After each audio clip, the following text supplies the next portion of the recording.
کوئی ہوتا ہے نا محبوب کی زلفوں کی تعریف ہو رہی ہے, اس کے چہرے کی تعریف, اس کے جیسے اردو شاعری میں آپ کو ملے گا, اردو شاعری میں صرف محبوبہ کی پلکوں پہ پوری پوری غزلیں لوگوں نے کہی ہوئی ہیں, پلکوں پہ. اور عربی شاعری میں بھی ایسا ہی ہے. عرب ایک شاعر ہے, اپنی اونٹنی کی آنکھیں, اس آنکھوں پہ پوری غزل لکھی ہے اس نے, ایک عربی شاعر نے. انگلش میں آپ کو کیا ملے گا, ٹھیوں ٹھیوں ٹھا ٹھا ٹھیوں ٹھیوں فش فش, بس یہ کوئی شاعری واری, ٹوئنکل ٹوئنکل لٹل اسٹار, یہ کوئی شاعری ہے یار؟ ہمارے اقبال کی شاعری دیکھو یار, وہ جو لب پہ آتی ہے دعا بن کے تمنا میری, آگے کیا ہے بھول گئے ہم, روزانہ پڑھتے تھے, زندگی شمع کی صورت ہو خدایا میری, شاعری ہے بھائی. تو اب ہمارے جو دوست ہیں نا, جو وہاں ان کے گانے بھی سنتے تھے, ادھر بھی گانے سنتے, تو کہتے ہیں یار ان کے گانوں میں کم بختوں میں کوئی شاعری نہیں ہے سوائے میوزک پر, ٹش پش. مائیکل جیکسن کو تو دیکھا ہی ہوگا آپ نے, چھوڑو رہنے دو یار, پھر مائیکل جیکسن پہ بیان ہو جائے گا پورا. تو جیسے ان کی شاعری ہے ویسے ہی ان کے کھانے, کوئی چٹپٹا پن اس میں ہے ہی نہیں, کوئی ادب نہیں ہے. اردو تو بھائی ادب سے بھری ہوئی زبان ہے, اردو اتنی ادبی زبان ہے جس کا آپ کی سوچ سے بھی زیادہ. تو کھانے بھی انہوں نے, ہمارے کھانے 20 قسم کے کھانے ہیں. آپ ہوٹل پہ چلے جاؤ, جو لسٹ پڑھ کے سناتا ہے نا, وہ لسٹ پڑھ کے سناتا, انڈا گریبی, فلانا گریبی, ڈمکانا گریبی, قیمہ مسالہ, گھٹن مسالہ, پھڑالا مسالہ, ڈمکانا مسالہ, شامی کباب, چپلی کباب, بہاری کباب, بہاری بوٹی, شامی بوٹی, چپلی بوٹی, ایسی اس نے گردانیں رٹی ہوئی ہوتی ہیں, اور اس میں بھی پوری نہیں کر پایا ہوتا وہ پوری. بھائی یہ جو ہندوستان ہے نا, ہندوستان جہاں ہم نے ہماری جو سرزمین رہی ہے, یہ بہت ساری تہذیبوں کا ایک منبع اور گڑھ تھا. یہاں زبانیں بھی پلی بڑی ہیں یہاں پہ, اور یہاں پر کھانے بھی بڑے پلے بڑے ہیں. تہذیب یہاں بہت ترقی کی ہے, یہاں تہذیب نے, گوروں کے پاس ککھ بھی نہیں ہے ان چیزوں میں. تہذیب دیکھ لو آپ, چڈی جتنا پڑھا لکھا ہوگا مارکیٹ سے اس کا لباس شارٹ ہوتا چلا, یہ ٹوٹل تہذیب. یعنی ان کا تہذیب یافتہ, جتنے کپڑے کم ہوتے چلے جائیں گے اس کا مطلب ایجوکیٹڈ آدمی ہے, یعنی عورتیں خاص طور پہ. ہمارے ہاں صرف مارکیٹوں میں چلے جاؤ لباس دیکھنے کے لیے, تو عورتوں کے لباس دیکھنے چلے جاؤ, چکرا جاتا ہے آدمی. خود خواتین چکرا جاتی ہیں, کون سا لوں کون سا نہیں لوں. خیر میں یہ ٹاپک سے ہٹ رہا ہوں, میں اصل ٹاپک کی طرف آتا ہوں. تو مجھے ایک بات بتاؤ, پڑھے لکھے لوگوں کی علامت تھی کیا کھانا؟ بولو, پیزا برگر. دیسی گھی, بالکل ان کو بدبو آتی ہے دیسی گھی سے. ابھی جو ممی ڈیڈی فیملی ہے نا, ان میں جو نئی جنریشن کے بچے ہیں ان کو دیسی گھی سے اسمیل آتی ہے, بھینس کے دودھ سے ان کو اسمیل آتی ہے. ملائی, میرے بچے ملائی نہیں کھاتے یار, نئی نسل کے بچے ملائی نہیں کھاتے. ہماری مائیں تو ہم سے دودھ چھپایا کرتی تھی کہ ملائی نہ کھا جائیں یہ. تو اب میں جو اصل بات سمجھانا چاہ رہا ہوں, ملائی پہ رپورٹ دینا مقصد نہیں ہے, اصل بات آپ کو سمجھانا چاہ رہا ہوں کہ اگر کوئی پڑھی لکھی قوم پیزے برگر کھانا شروع کر دے اور کولڈ ڈرنک پہ آ جائے. پہلے لوگ لسی پیا کرتے تھے, پڑھے لکھے لوگوں نے سوسائٹی میں کولڈ ڈرنک کو پروموٹ کیا. لسی غریبوں کی خوراک اور کولڈ ڈرنک بولو امیروں کی خوراک, ایسا ہی ہے نا؟ اچھا, غریبوں کی خوراک اتنی موٹی موٹی ملائی والی دودھ پتی, بلکہ اور دودھ ڈال ڈال کے نا ملائی تیر رہی ہو. اور امیروں نے کیا مارکیٹ میں لے کر آئے؟ بلیک کافی, تیزابیت سے بھری ہوئی.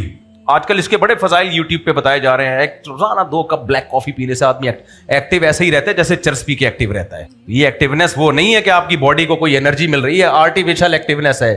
اس لیے کافی اور چائے کے جو بھی فضائل سنا رہا ہو, کبھی بھی اس کی باتوں میں مت آیا کرو.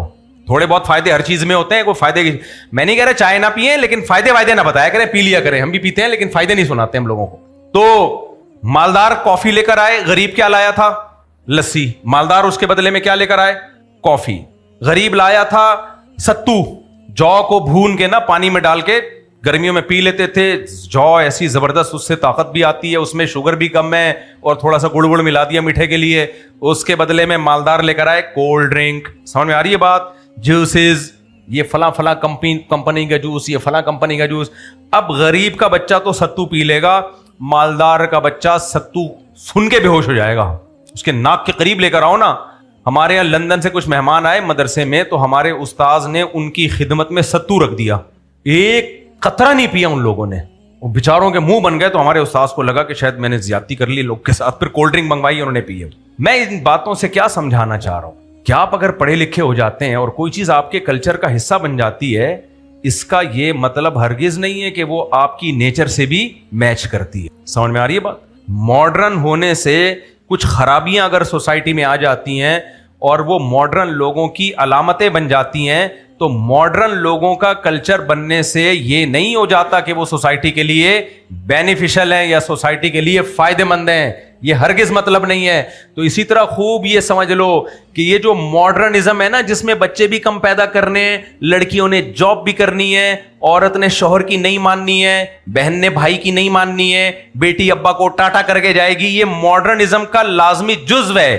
ہر لڑکی کمائے گی، پڑھے گی بھی، یہ ماڈرنزم کا لازمی جزو ہے۔ غریب کی عورتیں بیچاری گھروں میں رہتی ہیں، غریب کی عورتیں اپنے بھائیوں کا احترام کرتی ہیں، غریب کی عورتیں اپنے ابا سے آشیرواد لیتی رہتی ہیں، ابا کے سامنے سر پہ شرم و حیا کی وجہ سے دوپٹہ بھی لے لیتی ہیں۔ غریب کی عورت بیچاری اپنے شوہر کے قدموں میں جنت تلاش کر رہی ہوتی ہے، پہلے اماں کے قدموں میں، ابا کے قدموں میں، شادی کے بعد کس کے قدموں میں جنت تلاش کر رہی ہے؟ شوہر کے قدموں میں۔ تو لوگ کہتے ہیں کیا بیکار قسم کا کلچر ہے، غریبوں والا کلچر۔ لوگ کہتے ہیں کیا کون سا کلچر ہے یہ؟ غریب۔ اور پھر غریبوں کے بچے زیادہ ہوتے ہیں، اب چی کھانے کو روٹی نہیں اور بچے دیکھو پیدا ہوئے چلے آ رہے ہیں۔ بھائی تمہارے پاس تو بہت ہے، تمہارے کیوں نہیں پیدا ہو رہے؟ یار ہم طریقے سے ایک دو تمیز سے پال لو، ان 10 بچوں سے بہتر ہے جو چور اچکے بنے بڑے ہو کر۔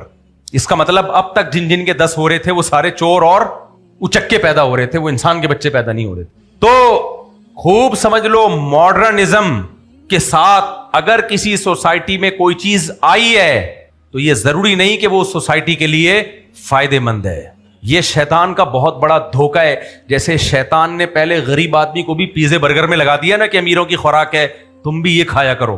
غریب آدمی بیچارہ ستو پھانک رہا تھا، جب اس نے دیکھا مالدار لوگ کولڈ ڈرنک پیتے ہیں، وہ بھی کس پہ آ گیا؟ کولڈ ڈرنک پہ آ گیا، گردے بھی خراب کروا دیے اپنے، موٹاپا بھی آ گیا۔ سمجھ میں آ رہی ہے بات؟ بیڑا ہی غرق ہو گیا۔ اب مالدار لوگ کھا رہے ہیں غریبوں والی خوراک۔ ڈاکٹروں نے اب ان کو اویئر کیا، نہیں بھائی ڈائٹ پہ آؤ، روٹی کم کھاؤ، چاول کم کھاؤ، کم کھاؤ۔ سب سے بڑی بات یہ، پہلے زیادہ کھانا صحت کی علامت سمجھا جاتا تھا، کھاؤ گے تو بڑے ہوگے۔ نہ اب ڈاکٹر کہہ رہے ہیں دیکھو غریب کو کھانے کو زیادہ نہیں ملتا۔ ایسا ہی ہے کہ نہیں ہے؟ میں ایک واقعہ سنا دیتا ہوں، پھر سمجھ میں اچھی طرح بات آ جائے گی۔ پہلے بھی کئی دفعہ سنایا ہے۔ ہمارے ایک ریلیٹو تھے، میں ان کے جب گھر گیا، بہت ہی غریب، میرا ارادہ تھا تھوڑا زکات بکات بیچاروں کے ساتھ تعاون کروں گا، بہت ہی غریب۔ میں جو ان کے گھر گیا تو ان کے بچے بڑے چمکدار، لمبے تڑنگے، فٹ فاٹ۔ میں نے کہا بھائی یہ اتنے غریب ہیں، کمبخت، استغفر اللہ، کمبخت نہیں کہنا چاہیے، کھانے کو روٹی نہیں ہے، گھر بھی حالت میں نے دیکھی نا، بیٹھنے کے لیے صوفہ نہیں ہے، کھانے کے لیے برتن نہیں ہے، اور ان کی صحتیں دیکھو، ایسے چہرے چمکدار ان کے۔ تو میں نے ان کی اماں سے پوچھا، میں نے کہا اچھا، میں نے کہا آپ کو راشن واشن کا کیا سیٹ اپ ہے، کوکنگ آئل کون سا خریدتے ہیں؟ انہوں نے کہا بیٹا ہمارے پاس تو کوکنگ آئل خریدنے کے پیسے نہیں۔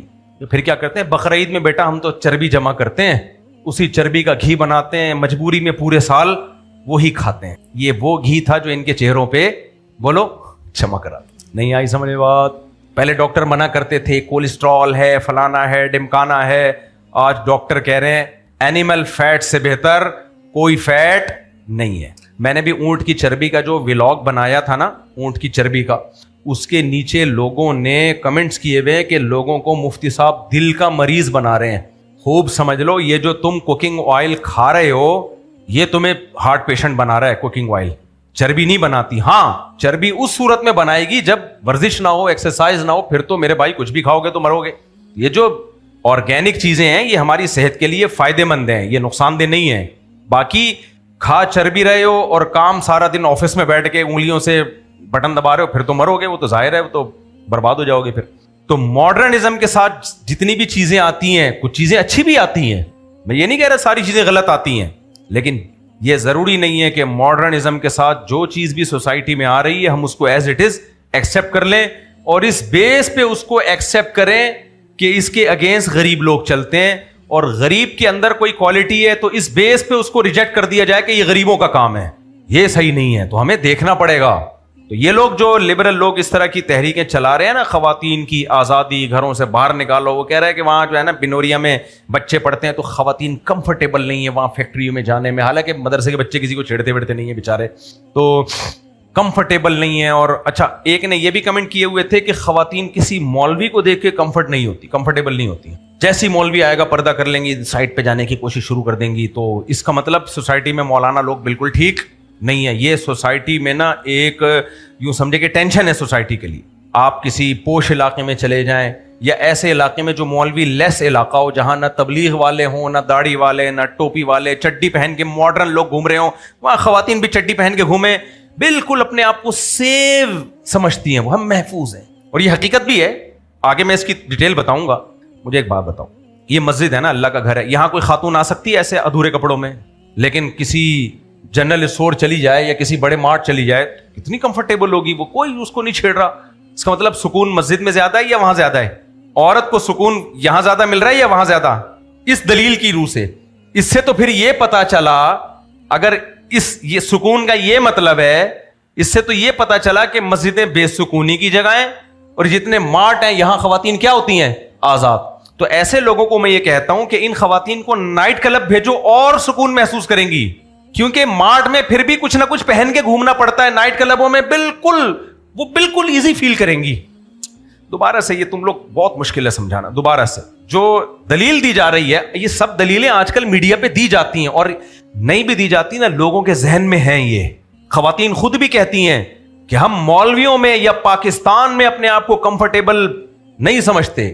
میں جب فون سنا کرتا تھا, ایک ملحد لڑکی کا فون آیا, مجھ سے کچھ پوچھ رہی تھی, کوئی اسلام پہ اعتراضات تھے, اسلام آباد میں تھی, میں اس کو جواب دے رہا تھا. تو کہنے لگی مجھے جلدی جواب چاہیے, میری فلائٹ نکل رہی ہے, میں پاکستان سے جا رہی ہوں. اسٹائل تو ان کا یہی ہوتا ہے. پھر خود ہی پاکستان کو گالیاں دینا شروع کر دی اس نے. پہلے اسلام کے بارے میں اعتراضات کیے, میں نے تمیز سے اعتراضات کا جواب دیا, بجائے اس کے کہ آپ اس جواب کو سنو, الٹا گالیاں کس کو دینا شروع کر دیں؟ پاکستان کو. یہ مولویوں کا ملک ہے اور میں یہاں کمفرٹیبل نہیں ہوں, یہاں ہر شخص دیکھتا ہے, ہم اپنی مرضی سے کچھ پہن نہیں سکتے. پتہ نہیں لندن جا رہی تھی, امریکہ جا رہی تھی, میں جا رہی ہوں اس ملک سے. انگلش ٹھش پھش بہت لگائی ہوئی تھی. تو میں کہنے والا تھا دفع ہو جاؤ. اصل جواب تو یہی ہے نا, لیکن میں نے کہا مجھ سے مسئلہ پوچھ رہی, میں تمیز سے بات کروں. کہ یہاں ریسٹرکشنز بہت زیادہ ہیں, یہ اس کے الفاظ ہیں, پابندیاں بہت زیادہ ہیں. ہم یہاں جینز پہن کے آزادی سے نہیں گھوم سکتے, ہم اپنی مرضی کی ڈریسنگ نہیں ہے ہماری, وغیرہ وغیرہ. تو یہ سوچ صرف ایک لڑکی کی نہیں ہے, یہ بہت ساری خواتین کی سوچ ہے کہ ہم ان ملکوں میں آزاد ہیں, ہم پاکستان میں آزاد نہیں ہیں. گھٹن کا ماحول ہے یہاں پہ, گھٹن کا ماحول. اس سے یہ ہماری سوسائٹی کو برا ثابت کرنے کی کوشش کرتی ہیں کہ ایک بہت ہی بری سوسائٹی ہے. تو میں ان سے کہتا ہوں کہ آپ امریکہ کی گلیوں میں, یورپ کی گلیوں میں جو گھوم رہی ہو سلیو لیس کپڑے پہن کے اور چڑیاں پہن کے, اور آپ اپنے آپ کو کمفرٹیبل محسوس کر رہی ہو, اتنی کمفرٹیبل آپ وہاں بھی نہیں ہو. چڈی کے بغیر نہیں گھوم سکتی آپ وہاں پہ. کیا خیال ہے؟ اگر گھومی سارے گورے مڑ مڑ کے دیکھیں گے یہ کیا ہو رہا ہے, وہ نا پولیس پکڑ کے لے جائے گی. اگر آزادی اور کمفرٹیبل زون میں آنے کا یہ مطلب ہے تو نائٹ کلب میں یہ بھی نہیں ہوتا. کیا خیال ہے؟ پھر آپ بولا کرو امریکہ اور یورپ کی گلیاں گھٹن کا ماحول ہے. یہاں پہ کیا ماحول ہے؟ گھٹن کا ماحول ہے. 2-4 اسٹیکر چپکا کے گھومنا پڑتا ہے یہاں پہ, اور نائٹ کلبوں میں بالکل ہم کیا ہیں؟ آزاد ہیں. او بھائی, یہ جو بےغیرتی والی آزادی ہے نا, اس کو آزادی نہیں کہتے. یہ تو ایسے ہی ہے جیسے یورپ کا ایک کنٹری ہے, نام نہیں بتاؤں گا, وہاں جتنے ہیروئن چرسی ہے نا وہاں جا کے چرس پیتے ہیں. نام نہیں بتاؤں گا, ایسا نہ کوئی ہیروئن یہاں سے ٹکٹ ویزا لے اور پہنچ جائے وہاں پہ. یورپ کا ایک کنٹری ایسا ہے جس میں نشہ, ہر طرح کا نشہ لیگل ہے. یورپ کا ایک کنٹری ہے جہاں پہ نشہ کیا ہے؟ بولو, لیگل. اب اس ملک سے کوئی چرسی یہاں آ جائے, کتنی برائی کرے گا ہماری. کیا خیال ہے؟ کیسا گھٹن کا ماحول ہے یار. مجھے بتاؤ, وہاں سے چرسی اگر یہاں آ جائے, گھٹن کا ماحول ملے گا کہ نہیں ملے گا اس کو؟ یہاں بیٹھ کے پی رہا ہوگا, سب جائیں گے, ادھر جا کے پی, میرے گھر کے آگے کیوں پی رہا ہے, ادھر جا کے بیٹھ, سب تانے دیں گے کہ نہیں دیں گے؟ اور برساتی نالوں میں ماحول کمفرٹیبل زون میں ہوتے ہیں. جتنے چرسی ہیں برساتی نالوں میں کیا ہوتا ہے؟ آزاد ہے. گھٹن کا, مولویوں والا ماحول نہیں ہے, گھٹن کا وہاں پہ ماحول. یہ بےغیرتوں کی دلیلیں ہیں یہ جو میں بتا رہا ہوں نا, یہ جو آج کل وہ نہیں کہہ رہے بنوریا میں مدرسہ ہے, وہاں لڑکیاں کمفرٹیبل نہیں ہیں بھائی, کیونکہ حیا کا ماحول ہے, شرم کا ماحول ہے. چاروں طرف خوبصورت داڑیوں والے, نورانی چہروں والے طلبہ گھوم رہے ہیں, تو عورت کو شرم آتی ہے, یار ان میں کیسے یہ اس ادھورے لباس میں جاؤں. یہ خوبصورت ماحول ہے, جیسے سارے صاف ستھرے نیٹ کلین بیٹھے ہوئے ہوں گے, تو وہاں پہ کسی چرسی کو جاتے ہوئے شرم آئے گی کہ نہیں آئے گی؟ شادی بیاہ میں سارے تیار ہو کے آئے ہوئے ہوتے ہیں, ولیمے میں, شادی میں, وہاں آپ میلے کپڑوں میں جاتے ہوئے شرم محسوس کرتے ہو, بلکہ کپڑے صاف ستھرے بغیر اس طریقے کے کپڑوں میں جاتے ہوئے شرم محسوس کرتے ہو. یار سارے بن ٹھن کے آئے ہوئے, میں وہاں کیا اس کپڑوں میں پہنچ جاؤں؟ ایک بٹن بھی ٹوٹا ہوا ہوگا نا, نہیں جاؤ گے آپ. یہ تو میری ہمت ہے, ٹوٹے ہوئے بٹن کے ساتھ بھی لوگوں کی شادی میں پہنچ جاتا ہوں. میں ابھی کہیں گیا ہوا تھا تو بعد میں نے کیمرے میں دیکھا بٹن ہی نہیں ہے. لیکن انسان کو شرم آتی ہے نا ایسے ماحول میں جاتے ہوئے, پرانی چپل پہن کے نہیں جائے گا. تو بھائی یہ ہماری سوسائٹی کی خوبی ہے, یہاں عورت بے حیائی میں کمفرٹیبل نہیں ہوتی. اور یہ جو مولانا کو دیکھ کے عورت ایک دم بدک جاتی ہے نا تھوڑا سا یوں اس کا مطلب یہ مولانا میں کوئی تو خاصیت ہے, آپ کو پتا ہے کہ اس کو یہ لباس اچھا نہیں لگے گا, تو یہ تو خوبی ہے, یہ تو خوبی ہے مولانا کی. اور یہی عورتیں جو اس طرح کی باتیں کر رہی ہیں, جب ان کی شادی ہو جاتی ہے تو پھر اپنے شوہر کے لیے یہ چاہتی ہیں دوسری عورتیں ایسے شرعی پردے میں آئیں جیسے رابعہ بصریہ کیا کرتی تھی شرعی پردہ. پھر یہ نہیں کہتی ہیں کہ دیکھو میرے ہسبینڈ جو ہے نا وہ تم جن کپڑوں میں بھی آ جاؤ, تم کمفرٹیبل زون میں ہی رہو گی. یہ جائے نا اپنی دلیلیں دیں نا اپنی انٹیوں کو, دیکھو میرے میاں کے سامنے جب بھی تم آئے خوب میک اپ میں آؤ تیار ہو کے, اور جیسی مرضی ڈریسنگ کرو اور جتنا مرضی ہنسو کھیلو, میرے میاں یا تو چھکا ہوگا تیرا میاں, کیا خیال ہے, یا تو جھوٹ بول رہی ہے, تجھے طلاق لینی ہے اپنے میاں سے, یہی ہوگا کہ نہیں ہوگا؟ تو وہاں کہہ دو نا کمفرٹیبل, وہاں تو کہہ رہی ہے منہ توڑ دوں گی اگر تو میرے میاں کے سامنے بھی آئی, کہ گی دیکھو تمہارا میاں تو اس کا مطلب بہت ہی دقیانوس قسم کا آدمی ہے, بہت ہی کوئی پرانے زمانے, بھائی پرانے کا نہیں ہے آدمی, بس مجھے یہ پتا ہے. بیوی دلیل میں کیا کہے گی, بھائی جو بھی ہے کیا آدمی ہے, تو جو آدمی ہوگا اس کے سامنے عورت اس طرح بن ٹھن کے گھومے گی, اس کی طبیعت اس کی طرف مائل ہوگی, اور مولویوں کی کم مائل ہوتی ہے, ان ٹھرکیوں کی زیادہ ہوتی ہے. مولوی تو پھر بھی کچھ اللہ رسول کی باتیں اس سے بیچارے نے سنی, دیکھ بھی لے گا تو توبہ استغفار کرتا رہے گا بیٹھ کے. وہ ایک ہے نا حاجی لوگ حج کر کے آئے تو انہوں نے بولا کہ یار اب ہم نظر کی حفاظت کریں گے, اب ایک گناہ تو ہم چھوڑ دینا. تو سب نے یہ فیصلہ کیا کہ کوئی لڑکی نظر آ جائے نا تو سب نے استغفار پڑھنا ہے. تو ایک آدمی کی طرف سے آواز آئی استغفر اللہ, سب نے کہا کہاں ہے کمفرٹیبل زون. ہر بے حیائی پہ نا اچھے لیبل لگا کے سوسائٹی کی واٹ لگا دی ہے, ہر بے حیائی پہ. ان لوگوں کا انجام پتہ ہے کیا ہوگا, جو یہ نام نہاد لبرل طبقہ ہماری سوسائٹی کو خراب کر رہے ہیں نا, ان کا انجام وہی ہے جو ان کا انجام ہوا. لیکن یہ اتنے اندھے ہو چکے ہیں کہ ان کا بھیانک انجام دیکھ کے بھی ان کو عبرت حاصل نہیں ہو رہی ہے, اس انجام کو برا کہنے کے لیے تیار نہیں ہے, یعنی اس انجام کو برا ماننے کے لیے تیار نہیں ہے. تو میں وہ جب مثال سے بات سمجھا رہا تھا نا, اس لیے میرے بھائی عورت کی حیا, عورت کی تحفظ اسی میں ہے کہ وہ کہاں رہے, گھر میں رہے. اور کمانا کس کے ذمے ہے, مرد کماتا ہے. سوسائٹی میں کچھ لوگ برے ہوتے ہیں, ان کچھ بروں کی وجہ سے قانون تھوڑی تبدیل کیا جاتا ہے. ابھی تک سوسائٹی ہمیشہ اسی طرح چلی آ رہی ہے. اس کی میں آپ کو ایک آسان مثال دوں, کچھ چیزیں مشاہدے پر مبنی ہوتی ہیں نا. ایک لبرل نے مجھ سے سوال پوچھا, یہ اسلام میں طلاق کا نظام ہے, دھیرے دھیرے طلاق نکالو, نکاح ختم, ڈش ایک دم ختم, اور اتنا پرانا رشتہ ختم, اور انگریزوں میں تو ایسا نہیں ہوتا, ہندوؤں میں ایسا نہیں. میں نے کہا طلاق کا ریشو مسلمانوں میں زیادہ ہے یا غیر مسلموں میں زیادہ ہے؟ انہوں نے کہا غیر مسلم. میں نے کہا کمال کی بات ہے, آسان مسلمانوں میں اور ان کے ہاں مشکل ہے. جن کے ہاں آسان ہے ان کے ہاں اتنی نہیں ہو رہی, جن کے ہاں مشکل ہے ان کے ہاں دھڑا دھڑ ہو رہی ہیں. تو پریکٹیکلی ایک چیز ثابت ہو چکی ہے کہ ہمارا سسٹم کامیاب ہے زیادہ. تجربے سے بڑھ کر کوئی چیز ہوتی ہے؟ سائنسدان جب بھی کوئی دوا بناتے ہیں نا تو تجربوں سے فیصلہ کرتے ہیں, وہ خالی اس کے فارمولے پہ نہیں جاتے, کہتے ہیں پہلے تجربہ تو کرو, پہلے چوہوں کو پہ تجربہ کر کے دیکھو. تجربے سے بہتر دنیا میں کوئی دلیل نہیں ہوتی. کتنے لوگ ہیں کسی اناڑی حکیم کے پاس گئے, فائدہ ہو گیا, تو اب لوگ کہتے ہیں بھائی یہ پراپر حکیم نہیں ہے. اگلا کیا کہتا ہے, یار میں تو اس سے علاج کراؤں گا نا جس سے مجھے فائدہ ہو. لوگ کہہ رہے ہوتے ہیں نا, بالکل صحیح دلیل ہے بھائی, ہمیں تو جس سے فائدہ ہوگا ہم اس سے علاج کرائیں گے. تو اس لیے میرے بھائی یہ بات خوب اچھی طرح سمجھ لو. دیکھو اس وقت نا دو تہذیبوں کا ٹکراؤ ہے, اور یہ بہت خطرناک قسم کا ٹکراؤ ہے اس وقت دنیا میں, دو تہذیبوں کا.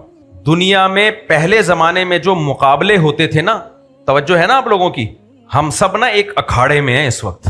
انسان جب سے دنیا میں آیا ہے وہ سمجھو کہ وہ ریسلنگ کے رنگ میں ہے, ہر وقت اس کا کسی نہ کسی سے مقابلہ چل رہا ہے. حق اور باطل ہمیشہ چلتے رہے. بنی اسرائیل کا مقابلہ فرعون کے ساتھ, ایسا ہے نہیں ہے, قابیل کا مقابلہ حابیل کے ساتھ, دنیا ہمیشہ سے. تبھی باطل ہے اس کے ساتھ حق ہے, یہ قیامت تک چلتے رہیں گے. باطل سے حق کو پہچانا جائے گا, حق سے باطل کو پہچانا جائے گا. تو ہر دور میں نا الگ قسم کی لڑائی رہی ہے انسانوں میں. پہلے زمانے میں مذہبی لڑائیاں ہوتی تھیں. جب عیسائیت نے دنیا میں راج کیا, پہلے یہودیت نے راج کیا نا دنیا میں, پھر حضرت عیسیٰ علیہ السلام نئے پیغمبر آئے. جب یہودی خراب ہو گئے, وہ اپنے دین سے ہٹ گئے, تو اللہ نے مسیح علیہ الصلوۃ والسلام کو بھیجا, حضرت عیسیٰ علیہ السلام کو. ان کے اتنے معجزے اللہ نے دکھائے کہ لوگوں کو یقین آ گیا کہ آپ واقعی اللہ کے پیغمبر ہیں. بہت بڑی تعداد ان کے ساتھ ہو گئی. پھر ان کے جو ساتھی تھے انہوں نے اتنی بڑی بڑی قربانیاں دیں کہ عیسائیت دنیا کا سب سے بڑا مذہب بن گئی. ایسا ہوا کہ نہیں ہوا؟ یہ تاریخی حقیقت ہے. وہ قربانیاں کیوں دی تھی انہوں نے؟ اس لیے کہ وہ دیکھ چکے تھے کہ یہ جو عیسیٰ ابن مریم ہے واقعی اللہ کے سچے پیغمبر ہیں. کسی سچے کے لیے اتنی بڑی قربانیاں دی جا سکتی ہے, جھوٹے کے لیے نہیں دی جا سکتی. اللہ نے پوری دنیا میں ان کو پھیلا دیا. تو اس وقت دنیا میں دو مذہبوں کا ٹکراؤ ہوا ہے, ایک یہودیت اور ایک کرسچینٹی, عیسائیت. پھر جب عیسائیت دنیا میں غالب آئی تو یہودی تو کمزور پڑ گئے. پھر عیسائیت کے مقابلے ہوتے تھے پارسیوں سے, آگ کی پوجا کرنے والوں سے, بت پرستوں سے. اس وقت دو گریٹ جو امپائرز تھیں, ایک شام کی طرف عیسائیوں کی, دوسری ایران میں پارسیوں کی. جو فارس تھے نا آگ کی پوجا کرنے والے لوگ, ادھر ہرقل تھا عیسائیوں کا, ادھر کون تھے ایران میں؟ جو پارسی ہوتے ہیں نا جو آگ واگ کی پوجا کرتے ہیں, یہ لوگ تھے. یہ دو بہت بڑی اسٹیٹ تھیں, ریاستیں تھیں. ان کی بھی جنگ تہذیب کی جنگ نہیں تھی بلکہ مذہب کی جنگ تھی. عیسائی کہتے تھے ہمارے پاس حق کا پیغام ہے, اللہ پہ ایمان لاؤ, عیسیٰ ابن مریم پہ ایمان لاؤ, اور یہ اپنے کلچر کو یا اپنے جو بھی آگ کی پوجا کرتے ہیں اس کو فالو کرتے تھے. یہ لڑائیاں بھی کون سی تھیں؟ بولو نا, مذہبی لڑائیاں تھیں. توجہ رکھنا آپ لوگ میری طرف. یہ جو میں اتنا شادی شادی شادی شادی بچے کرتا رہتا ہوں, میرا کھوپڑی نہیں میری خراب ہوئی ہے, یہ اس کے پیچھے بہت بڑا فلسفہ ہے. اور میری ان باتوں کو تم ویلیو نہیں دے رہے ہو. یہ جو NGOs ہیں نا جو اس پہ کام کر رہی ہیں, پوری دنیا جس طرف ہم کو لے کے جا رہی ہے, ان کو پتا ہے کہ یہ بندہ ہماری دم پہ پاؤں رکھ کے کھڑا ہو گیا ہے. وہ میرے خلاف پوری طور پر ایکشن اس لیے نہیں لے رہے کہ ان کو پتا ہے اس کو اس طرح فالو کیا نہیں جا رہا, اس کی باتوں کو فالو اس طرح نہیں کیا جا رہا جس طرح لوگ کسی کو فالو کرتے ہیں. بس اس کی باتیں سنتے ہیں, ہنسی مذاق میں اڑا دیتے ہیں, وہ یہ سمجھ رہے ہیں. ورنہ سب سے پہلے بم سے مجھے اڑائے وہ, کیونکہ کروڑوں نہیں اربوں خربوں ڈالر خرچ ہو رہے ہیں اس پہ کہ ان کا فیملی سسٹم ختم کیا جائے. 4 شادیاں دور کی بات, ایک شادی کا رواج بھی ختم کیا جائے, 2 بچے کیا ایک بچہ بھی پیدا نہ ہونے دیا جائے. اربوں خربوں روپے اس پہ خرچ ہو رہے ہیں ان کے, ڈراموں میں, فلموں میں, اور پھر قانون سازی میں, عدلیہ میں. اور اس کے لیے انہوں نے کیا کرنا ہے, عورت کو جاب کراؤ. سمجھ میں آ رہی ہے بات؟ عورت کو آزادی کے نام پہ.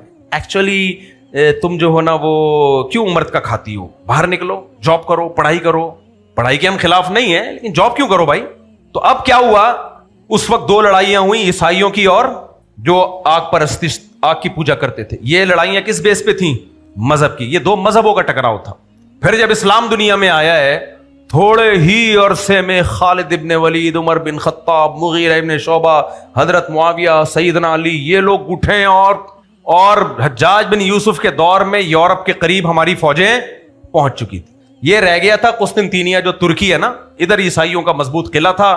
نبی نے صحیح حدیث میں بشارت دے دی جو قسطنطینیہ فتح کرے گا وہ سب سے بہترین لشکر ہوگا. اب دیکھو مدینہ میں آپ بیٹھے ہوئے ہیں, تھوڑے سے لوگ ہیں, اور ویژن آپ صلی اللہ علیہ وسلم کا دیکھو کہ قسطنطینیہ پہ تم ضرور بھی ضرور حملہ کرو گے اور اللہ تمہیں فتح دے گا. نعم الامیر امیرھا, جو کمانڈر ہوگا سب سے بہترین کمانڈر ہوگا, اور جو لشکر ہوگا سب سے بہترین لشکر ہوگا. مدینہ میں بیٹھے ہوئے اور ترکی پہ اٹیک کی خوشخبریاں سنائی جا رہی ہیں. تو صحابہ تو پھیل گئے. پھر یہ لڑائی, یہ بھی کس کی لڑائی تھی؟ مذہب, کرسچینٹی اور اسلام کی لڑائی تھی. اسلام کا یہ دعویٰ تھا کہ کرسچینٹی اب منسوخ ہو چکی ہے. عیسائی حضرت عیسیٰ کو اللہ کا بیٹا آفیشلی انہوں نے مان لیا ہے. حضرت عیسیٰ تو توحید کے داعی تھے, اب اس مذہب سے توحید ختم ہو گئی ہے.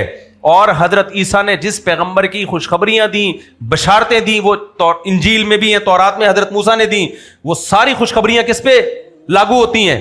محمد صلی اللہ علیہ وسلم پہ. ہرقل جو عیسائیوں کا بادشاہ تھا اس نے مانا نا, کہ تو نجاشی نے بھی مانا, جو مان گئے بچ گئے, جو نہیں مانے وہ تلوار کی عزت میں آ گئے.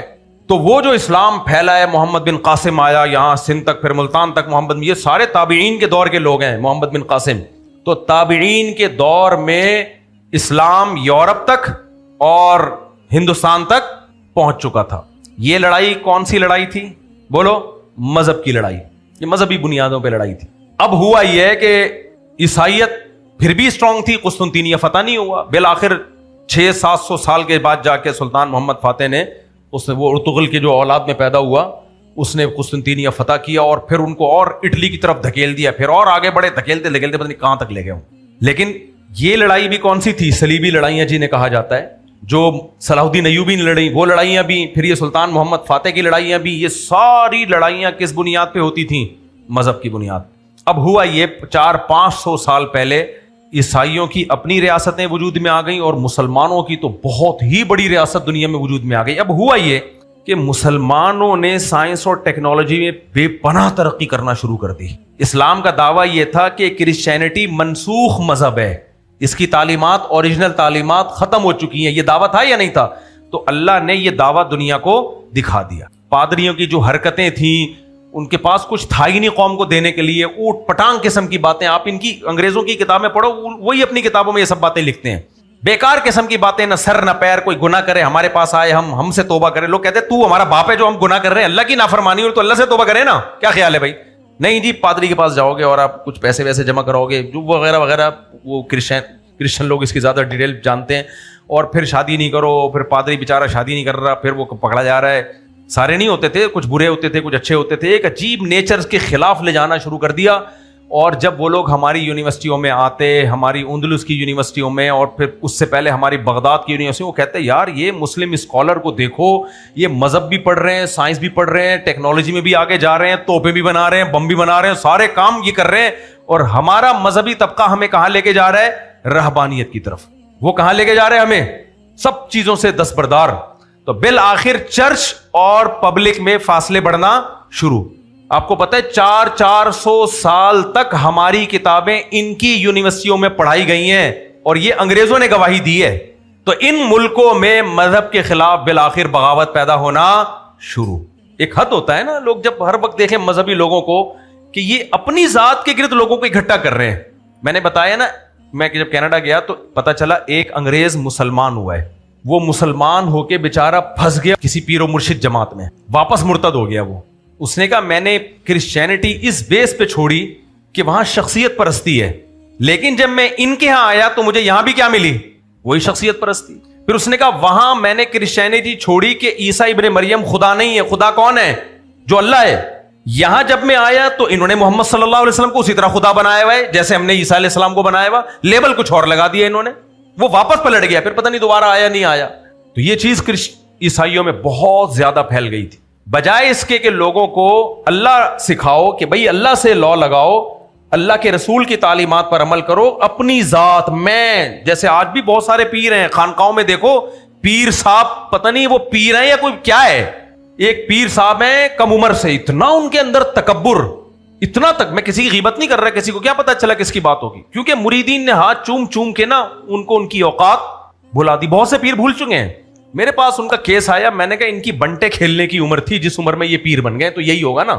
نہیں ایسا ہے بات بھائی, ایک میچورٹی ہوتی ہے نا انسان کی کوئی عہدہ ملنے کی. اتنی سی عمر میں بزرگ نے خلافت دے دی, گدی نشین بنا دیا. بنٹے کھیلنے کی عمر تھی. بنٹے سمجھتے ہو؟ غریبوں والے کھیل تم نے کہاں کھیلے ہوں گے, لٹو بنٹے, یہ کھیلنے کی عمر تھی. اور اس میں کیا مل گئی؟ ہاں کچھ مستثنا ہوتے ہیں اس سے. تو وہ پیر صاحب کے چرنوں میں ہی گھسے چلے جا رہے ہیں. پیر صاحب میں پتہ نہیں کیا ہے. ہمارے حضرت ایک واقعہ سنایا کرتے تھے, ابھی جو زندہ ہے میرے شیخ, وہ کہتے ہیں ہمارے گاؤں میں ایک پیر تھا, اللہ معاف فرمائے, یہ وہ خود سنایا انہوں نے اور وہ جھوٹ نہیں بولتے. کہتے ہیں کھا کے اتنا موٹا ہو گیا تھا کہ جب اس کو ہوا خارج کرنی ہوتی تھی نا, اس سے ہلا نہیں جاتا تھا. ہوا خارج کرنے کے لیے اپنے مریدوں کو اشارہ کرتا, ایک مرید آ کے اس کا رائٹ کولہ اٹھاتا. انہوں نے تو پورے الفاظ کہے, میں تھوڑا تہذیب میں کولہے کا لفظ استعمال کر رہا ہوں. رائٹ کولہ اٹھاتا اس کا, حضرت جی کا, یہاں سے گیس پاس ہوتی. پھر رائٹ کولہ زمین پہ, لیفٹ کولہ, تاکہ جو ادھر کو ہوا پھنسی ہوئی ہے وہ بھی کیا ہو. یہ سمجھ میں آ رہی ہے بات؟ مقدس ہے نا, مقدس. پتہ نہیں بھائی, نارمل رہو جیسے ساری دنیا کے سارے انسان. تو کیا تمہارے کوئی سرخاب کے پر لگے ہوئے تمہارے؟ بار میں ایک ملفوظ سناتا ہوں. مولانا شرف علی تھانوی رحمہ اللہ تعالی کہا کرتے تھے کہ میرے پاس بزرگ بننے کے لیے نہیں آیا کرو, انسان کا بچہ بننے کے لیے آیا کرو. سمجھ آ رہی ہے بات؟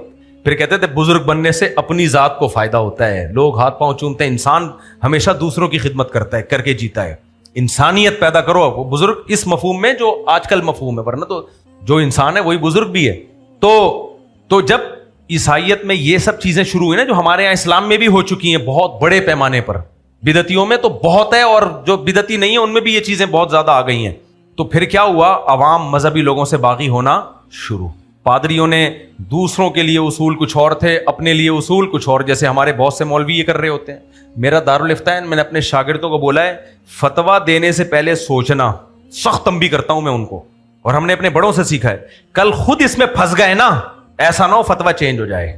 بعض دفعہ دوسروں کے لیے فتویٰ کچھ اور, اپنے لیے فتویٰ دوسروں کے لیے تو لکھ دیا, اپنے لیے تھوڑا سا امام شافی کی رائے بھی ہے, ٹھیک ہے نا, امام مالک کی. ابھی ایک ایسا ہی فتویٰ آیا تھا تو ہمارے شاگردوں نے اس پہ جواب تھوڑا مشکل لکھا. وہ جواب دلیل کے لحاظ سے ٹھیک تھا لیکن مشکل, اس پہ عمل عوام کے لیے کیا تھا, مشکل. میں نے اس پورے فتوے کو چینج کی. میں نے کہا اگرچہ دلیل کے لحاظ سے مضبوط ہے لیکن ہم دوسرے قول پہ فتویٰ دیں گے. میں نے کہا میں لکھ کے دے دوں, اس مصیبت میں یہ شخص ہے نا, اگر تم ہوتے نا اس مصیبت میں, تم بھی دوسرے قول پہ عمل کر رہے ہوتے. ابھی تو ہو نہیں نا, اس لیے عوام کی ضرورت نہیں سمجھ میں آ رہی. آپ نے بیانات سنے ہوں گے, معاملات میں انسان کو 1 نمبر ہونا چاہیے, قرآن کی آیتیں ہیں نا, معاملات اور بدگمانی کا موقع بھی نہ دو. آپ پوچھ لو اس سے کہ آپ بھی تو ٹرسٹ چلا رہے ہو, یہ گاڑی تو آپ کے پاس نہیں تھی, اب کہاں سے آ گئی آپ کے پاس. ایک دم منہ سے جھاگ نکلنا شروع. حضرت عمر ممبر پہ تھے, کسی نے پوچھا یہ جوڑا آپ کے پاس کہاں سے آیا, یہ ہوتے ہیں خلیفہ وقت. اور حضرت عمر کو غصہ نہیں آیا, انہوں نے کہا یہ میرے بیٹے نے مجھے گفٹ دیا ہے, میرا اپنا نہیں ہے. لوگوں نے پوچھا تھا نا حضرت عمر سے کہ مال غنیمت میں آپ کے پاس یہ اضافی کپڑے کہاں سے آ گئے, سب کو تو 1 ملا ہے, 2 کہاں سے مل گئے آپ کو. انہوں نے کہا بھائی میرے بیٹے نے مجھے ہدیہ دیا ہے. ممبر پہ یہ چل رہا ہے, ایسے ہوتے تھے. امام صاحب سے پوچھ لیں, امام صاحب جب آپ اس مسجد میں آئے تھے دھیلا نہیں تھا آپ کے پاس, جب سے آپ نے چندہ جمع کرنا شروع کیا ہے مسجد کا. سارے امام ایسا نہیں ہوتے بھائی, اماموں سے بدگمان نہ ہو جائیں, لیکن بعض ہوتے بھی ہیں. میں جانتا ہوں فراڈیوں کا نام لے کے ان کو آپ کو بتا سکتا ہوں, لیکن فتنے کے سوا کچھ بھی حاصل نہیں ہوگا, وہ پھر بھی وہیں کے وہیں رہیں گے. تو امام صاحب آپ کے سورس آف انکم کیا ہے؟ جمعے میں امام خطبہ دے کے خطبے میں یہ تقریر. حضرت عمر سے پوچھا, ان کو غصہ نہیں آیا. حضرت عمر نے فرمایا یہ میرے پاس یہ جوڑا یہاں سے آیا. امام صاحب آپ جب اس مسجد میں آئے تھے تو آپ کے پاس تو کچھ بھی نہیں تھا, جاب آپ کرتے نہیں ہو, سارا دن آپ ادھر ہی پڑے رہتے ہو, تو آپ نے 4 شادیاں کیسے کر لیں؟ آپ کے پاس یہ گاڑی کہاں سے آ گئی؟ تو امام صاحب کو چاہیے آرام سے بتا دیں, بیٹا میرا بزنس ہے, میں سائڈ میں یہ میرا کلینک ہے, میں حکیم ہوں یا فلانا ہوں یا ڈمکانا ہوں نا. اگر امام کو آ رہا ہے غصہ تو لوگ بدگمان ہوں گے کہ نہیں ہوں گے کہ یار دوسروں کے لیے اصول کچھ اور ہے, اپنے لیے اصول. یہ چیز پتہ ہے کہاں سے, یہ پادریوں میں آئی تھی. یہ خود گورے گواہی دیتے ہیں, میں نہیں کہہ رہا یہ. اور یہی چیز ہمارے مذہبی اسکالرز میں بھی آپ کو بے پناہ ملے گی. تو اس سے کیا ہوا, عیسائیت نے اپنا جنازہ خود ہی نکالنا شروع کر. پہلے تو ان کا منجن چل گیا تھا کیونکہ مقابلے میں اسلام نہیں تھا. اب انگریزوں کو, جو یورپین لوگ تھے, سارے انگریز نہیں تھے, جو بھی ان کی زبانیں تھی, ان کو دونوں کلچروں کو کمپیئر کرنے کا موقع مل گیا. ادھر ہمارے ملکوں میں آتے کہتے یار یہاں نظام ہی کچھ اور ہے, ان کے ملکوں میں جاتے ہیں تو بولتے یا تو یہاں مذہبی لوگوں نے جکڑا ہوا ہے. بالآخر ان کے اسکالرز پیدا ہوئے, انہوں نے تحریکیں چلائیں کہ مذہب کو نکالو, مذہب بس نجی زندگی کا حصہ ہے, مذہب صرف چرچ کے اندر رہنا چاہیے. ہوتے ہوتے ہوتے ہوتے کی ایسی کی تیسی کر دی. اب اسلام کو دنیا میں کسی مذہب سے کوئی خطرہ نہیں ہے. یہ پوری میں نے جو آپ کے سامنے ڈیٹیل بتائی ہے نا, اس جملے تک لانے کے لیے اب اسلام کی ٹکر کا اسلام کے مقابلے میں کوئی مذہب بچا ہی نہیں ہے. یہ سارے مذاہب اپنی روحانی موت خود ہی مر گئے ہیں, بچا ہی کچھ نہیں. اب ایک کلچر کے طور پر مذہب رہ گئے ہیں, کلچر کے طور پر کہ بھی عیسائی کے گھر میں پیدا ہوا تو کرسچن کہتا ہے, ہندو کے گھر میں پیدا ہوا میں ہندو ہوں, سکھوں کے گھر میں پیدا میں سکھ ہوں. وہ کہتے ہیں بھائی سب کے اپنے اپنے مذہب ہوتے ہیں تو ہمارا بھی مذہب ہے. بس اس حد تک رہ گیا ہے. وہ جو پہلے مقابلے ہوا کرتے تھے نا کہ پارسیوں کی ایک مذہبی حکومت تھی, پوری ایک گریٹ امپائر, جو بڑی لڑائیاں ہوا کرتی تھی مذہب کی بیس پہ, وہ سب کیا ہو گئی, ختم. سمجھ میں آ رہی ہے کہ نہیں آ رہی ہے بات؟ اب جو چل رہا ہے نا سیٹ اپ, اسلام کے مقابلے میں لا مذہبیت ہے. اب سمجھ میں نہیں آ رہی بات؟ پہلے مذہب تھا اسلام کے مقابلے میں, اب مذہب کوئی نہیں ہے. کوئی ہے اسلام کے ٹکر کا؟ بتاؤ, کوئی ہے ہی نہیں کسی کے پاس. کیا ہے, کیسے کمپیئر کرو گے آپ بیٹھ کے؟ ہمارے یہاں نماز کا پورا ایک نظام ہے, زکوٰۃ کا پورا ایک نظام ہے, رشتہ داری جوڑنے کے حکام ہے, نکاح طلاق کے حکام ہے, وراثت کے حکام ہے, ریاست چلانے کے حکام ہے, پڑوسیوں کے حکام ہے, غسل کے حکام ہے, طہارت کے حکام ہے. ٹو اسلامی فقہ کو پڑھنے میں 8-10 سال لگ جاتے ہیں, اسلامک لا کو پڑھنے میں. تو اتنا بڑا لا ہے نا ہمارا, باقیوں کے پاس کوئی لا ہے ہی نہیں, ختم. اب جو اسلام کی جنگ ہے وہ اسلام بامقابلہ ہندو نہیں ہے, اسلام بامقابلہ کرسچینٹی نہیں ہے, اسلام بامقابلہ یہودی نہیں ہے, اسلام بامقابلہ سکھ نہیں ہے, اسلام بامقابلہ پارسی مذہب یا بدھسٹ نہیں ہے. کوئی مقابلہ ہی نہیں ہے. اب اسلام کا مقابلہ کس سے ہے؟ لا مذہبیت. اور لا مذہبیت کا مطلب الحاد.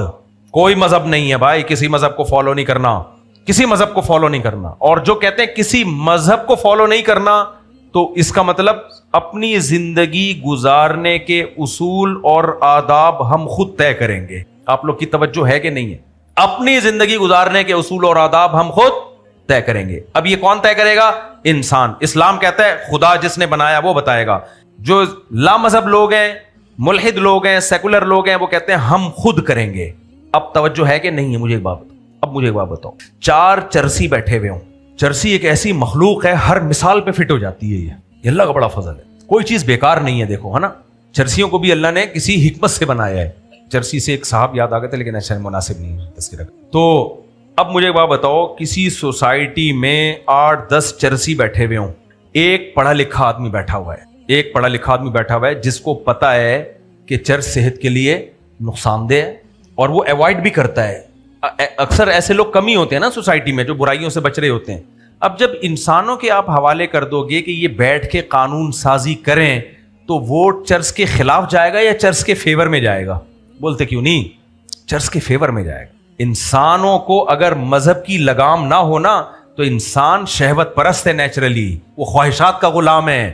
یہ تو مذہب ہے، خدا ہے جو پابندیاں لگاتا ہے کہ نہیں یہ لیگل ہے یہ انلیگل ہے. انسان صرف اس حد تک قانون سازی چاہتا ہے کہ سوسائٹی میں لڑائی جھگڑے نہ ہوں، بس اس حد تک قانون سازی چاہتا ہے. باقی ہر انسان کی چاہت ہے شراب بھی لیگل ہونی چاہیے، زنا بھی لیگل ہونا چاہیے، سود بھی لیگل ہونا چاہیے، جوا بھی لیگل ہونا چاہیے، نشہ بھی لیگل ہونا چاہیے. بھائی جس نے پینا ہے پیے، نہیں پینا تو اس کی انڈیویجولی، اس کی اپنی ایک انڈیویجول رائے ہے، وہ نہ پیے. قانون نہیں ہونا چاہیے تاکہ میں کیا ہوں؟ آزاد. ہر شخص چاہتا کیا ہے؟ آزادی. اور آسان مثال، میاں بیوی میں جب سیپریشن ہوتی ہے، بچے وہاں جانا پسند کرتے ہیں جہاں ان کو آزادی ملے. ایسا ہی ہے کہ نہیں ہے؟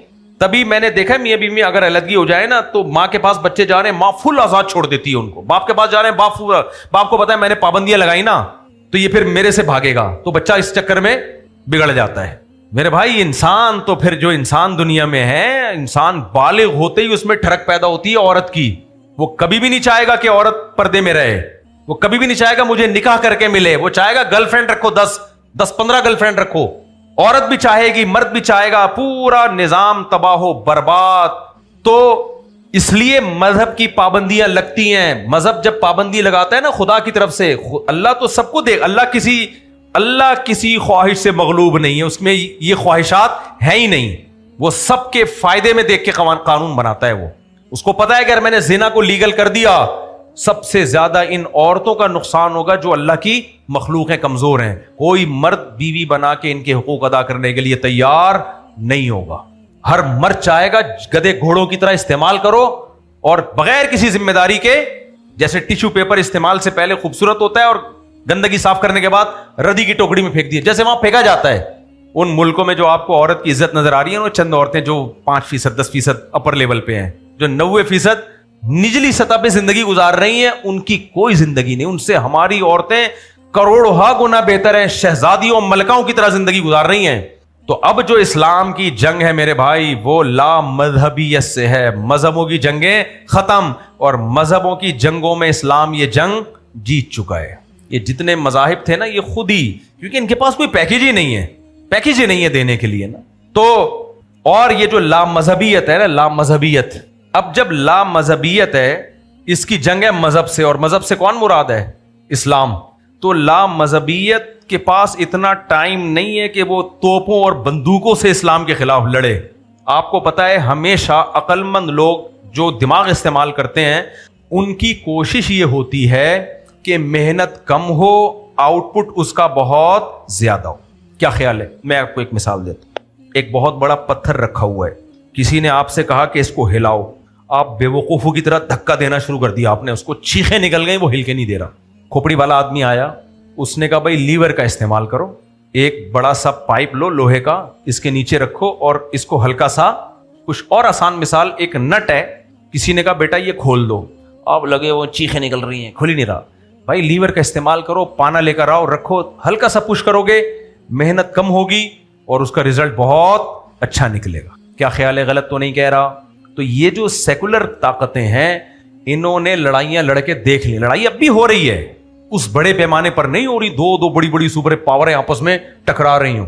اب جو جنگ ہو رہی ہے وہ جنگ یہ ہے کہ اسلام کو صرف مسجدوں اور مدرسوں تک رکھو، جس نے نماز پڑھنی ہو پڑھ لے. ان ملکوں میں بھی بہت آزادی ہے, آپ مسجد میں جائیں, نماز پڑھیں, روزہ رکھیں, تبلیغ جماعتیں بھی جاتی ہیں, سب کہتے ہیں کر چلتے رہو.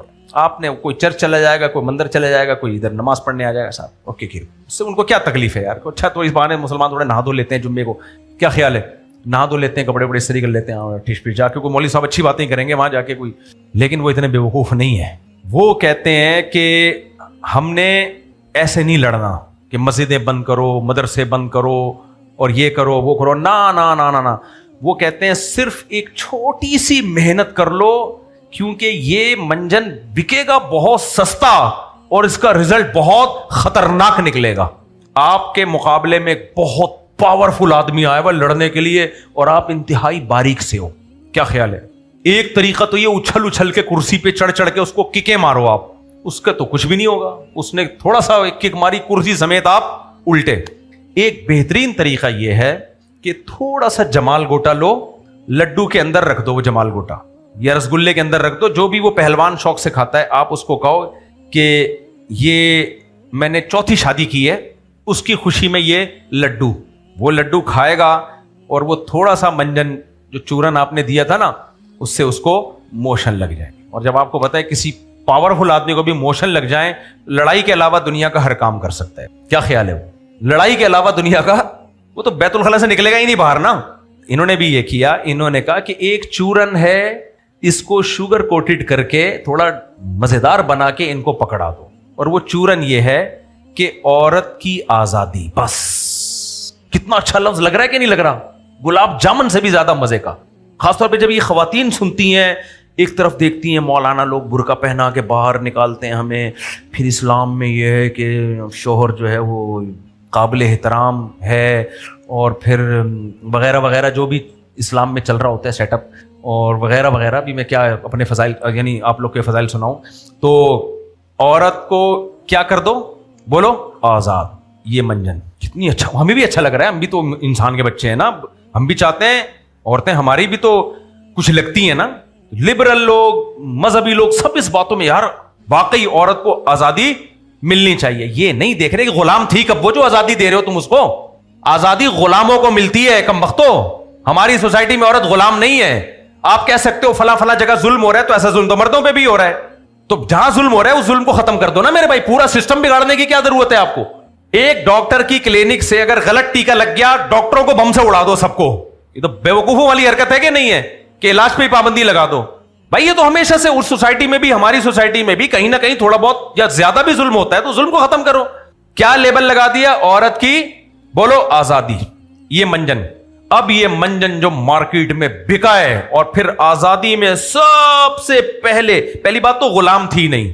اسلام نے عورت کو شوہر کا ماتحت بنایا ہے, غلام نہیں بنایا. ماتحت الگ چیز ہوتی ہے, غلام. ایسے تو پھر فیکٹریوں میں مزدوروں کو آپ بولو کہ سب غلامی سے آزاد, فیکٹری کا بیڑا غرق ہو جائے گا کہ نہیں ہو جائے گا؟ ملک میں بولو جتنے بھی لوگ وزیر اعظم کے ماتحت ہیں, یہ سب غلام ہیں, سب آزاد ہو جائیں. اب آپ مجھے ایک بات بتاؤ کہ ملک کو کہو کہ سربراہ نہیں ہونا چاہیے, غلامی سے نکلو. اور بھائی جب بھی کوئی اسٹیٹ ہوگی یا گھر ہوگا, کوئی خاندان ہوگا, کوئی نہ کوئی تو ان کا سربراہ ہوگا کہ نہیں ہوگا جو روک ٹوک کرے. بچے کو آپ نے آزاد کر دیا تو باپ روک ٹوک نہیں کر سکتا اس پہ. ان ملکوں میں تو ایسا ہی ہے, باپ کو روک ٹوک کی اجازت تھوڑی ہے, تو ان بچے نکل کیا رہے ہیں وہاں پہ. وہ بچہ ملک کے لیے بہت اچھا ہوتا ہے, اپنے باپ کے لیے وہ ذرا بھی اچھا نہیں ہوتا. وہ بچہ کنٹری کے لیے اچھا ہو سکتا ہے, ماں کے لیے اچھا نہیں ہے وہ بچہ وہاں پہ.